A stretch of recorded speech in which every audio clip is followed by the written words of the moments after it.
Mukesh Kapila, who's Professor Emeritus of Global Health and Humanitarian Affairs at the University of Manchester. Mukesh, welcome to the programme. Regarding the motivation of this unilateral ceasefire and therefore how much trust one could have in the government's decision to stop shooting for the moment at least, what do you make of it? I think we have to be extremely cautious. Clearly, the Ethiopian federal forces were on the losing side. And also, we don't yet know what is happening to the Eritrean forces that have been creating such mayhem in the region.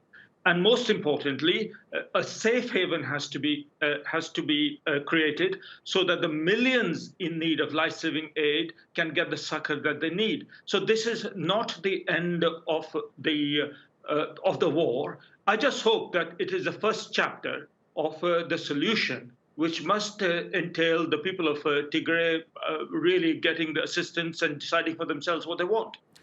Mukesh, do the people of Tigray support the Tplf, this regional force that the government is trying to extinguish? Oh, absolutely. I think the way that the federal authorities in Addis, supported by the regime in Eritrea, have the atrocities they've committed in Tigray means that if there was any love before, it's certainly in there now. So I think there's a big mountain to climb now in terms of rapprochement between Tigray and Addis.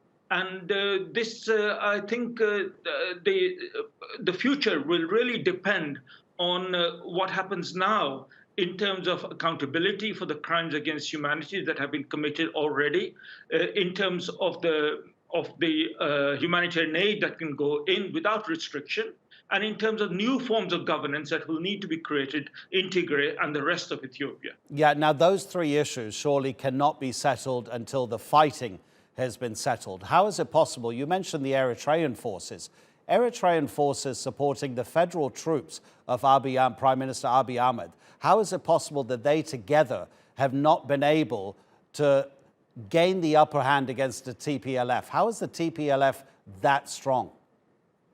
Well, for a number of reasons. Firstly, the original Ethiopian army, it had a strong Tigrayan component in the sense that the leadership and the disciplined elements of the Ethiopian federal army had a strong Tigrayan component. One of the reasons why, for example, Ethiopian peacekeepers working for the UN in other countries have been so well regarded.